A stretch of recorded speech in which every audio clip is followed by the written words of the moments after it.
Hello everyone, welcome back to the video. So today we're going to be going over our first day of matter.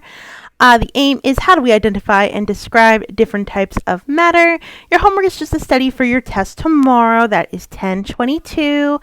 So please make sure you're studying. Everything that we're going over right now is not on the nuclear test. So this is all new material. You're due now. Just clear your desk. You're going to be taking that quiz. If you haven't already taken that quiz, just please come and see me. Or please just let me know that you haven't taken the quiz yet, and I will give you a different version. Oh no, Susan is sad. Ah, what's the matter, Susan? Everything. Everything. Except for energy. See, my bonus was, well, why'd you make a new character? We already are satisfied with Cool Guy Clyde. Why do we have to have Sad Susan here? The reason why is because I will never stop making up characters. But the other reason is because Susan brings up a good point.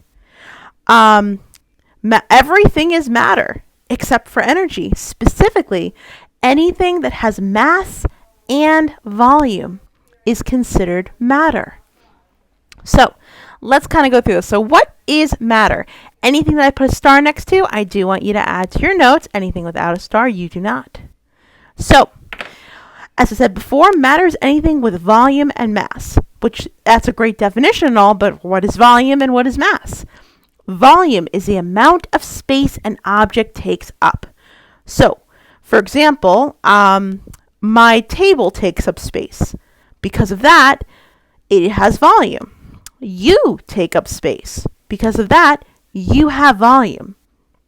Gas, air, takes up space. Because of that, it has volume. Water takes up space.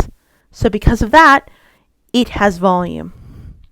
Volume tends to be measured in milliliters or centimeters cubed.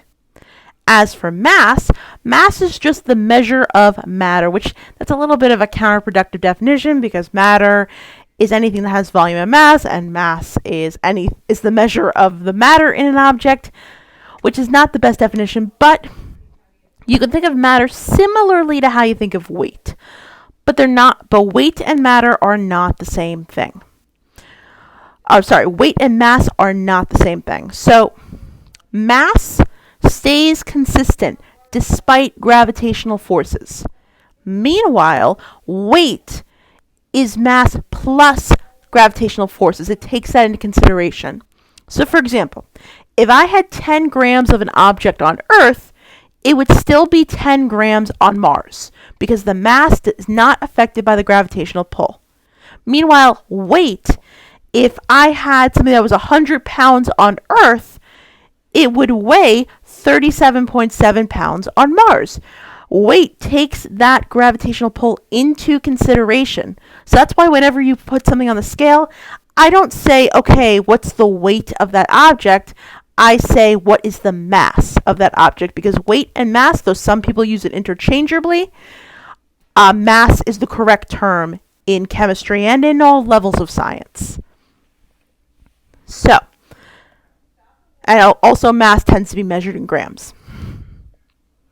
So, I do want you to copy this table down because this is just showing what matter is. Matter is kind of like an umbrella term. It's a term that encompasses a lot of different words, a lot of different meanings. The best example I can think of is think of a community like the LGBTQIA+ community. That big acronym, that is an umbrella term that encompasses many sexual identities and gender identities into one small phrase. Same thing with matter. Matter could be split up into two types. It could be split into mixtures and substances. A substance can be split into compounds and elements. Meanwhile, a mixture can be split into homogeneous mixtures and heterogeneous mixtures.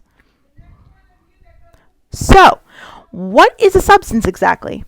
Again, as we said, there are two types. There are elements and there are compounds. Elements are the smallest form of an atom. You cannot break an element and suddenly make two forms of that element. It's like a remote control. You can't just crack the remote control in half and have two remote controls. You're going to have one broken one. So atoms cannot be separated by any means. Again, some examples of atoms are Na, Mg, and C. Typically, you're going to find your examples of atoms on the periodic table. So any element that's on the periodic table that is considered, anything on the periodic table is considered an element or an example of that atom that cannot be broken down. These elements can also be known as diatomic elements. So, diatomic elements, let's split that word up a little bit. So the word di, whenever you see di, you can remember that that usually will mean two. So diatomic means two atoms. So, and that's exactly what it means. It means an element that naturally comes in pairs. So the example gives you every single element that comes in pairs. You do need to know that. Another way of remembering it, there are a couple of really clever ways. One way that you can remember it is using the term Brinkelhoff. So I like to think he's the chemistry Christmas elf. So let me spell his name for you.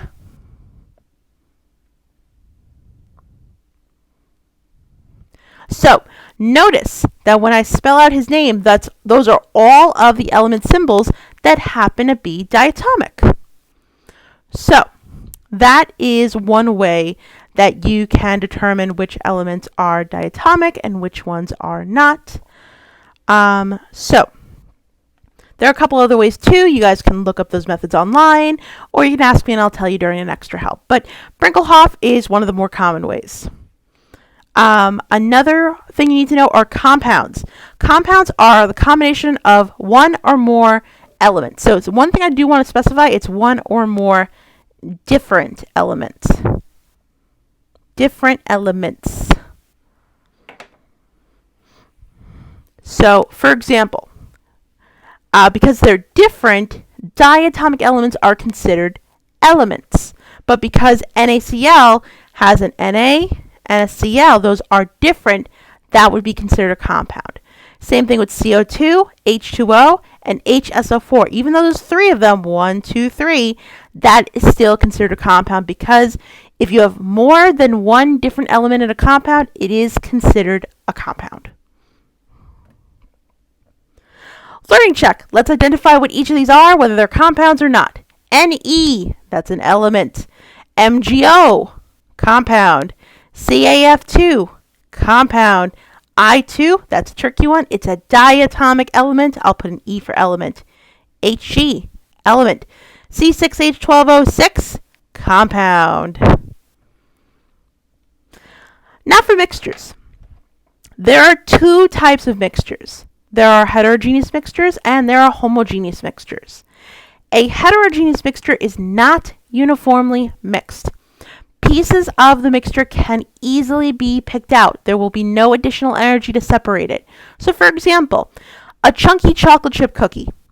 If I had a chunky chocolate chip cookie and I gave it to you and you thought, ew, chocolate chips, and you wanted to pick out those chocolate chips, first of all, how dare you? I love chocolate. Second of all, that's totally fine. You can do that because you don't need an additional source of energy. You can easily pick out those chocolate chips, which makes it heterogeneous.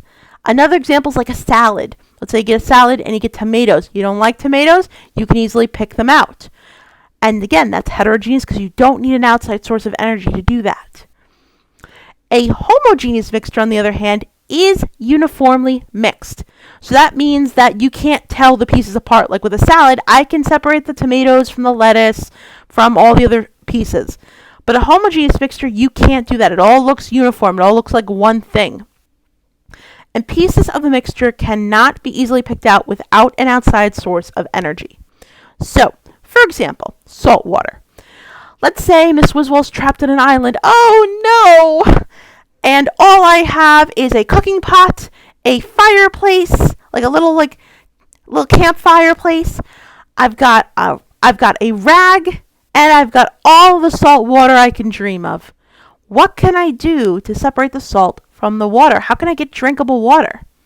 Answer: I can go to the ocean, grab a whole pot full of salt water, put it on my fireplace, put the cloth on top of it while it boils.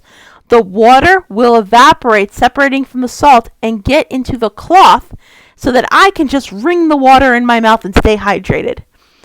So The reason why I bring that up is because, yes, we are able to separate the salt from the water, but the only way we can do that is by introducing heat into the equation, or fire. So, introducing that heat energy is the only way we can separate it. If you don't necessarily still understand what a uniform mixture is, think of it like a smoothie. If I took my hand and I stuck it inside a smoothie, would I be able to pull out an entire banana? No, absolutely not, because the smoothie is uniformly mixed. I can't tell the banana from the strawberry from the acai. Anywho, let's do a test. Which one of these are heterogeneous and which ones are homogeneous? A smoothie. A smoothie, as we just said before, is an example of a homogeneous mixture because I can't distinguish the pieces from one another.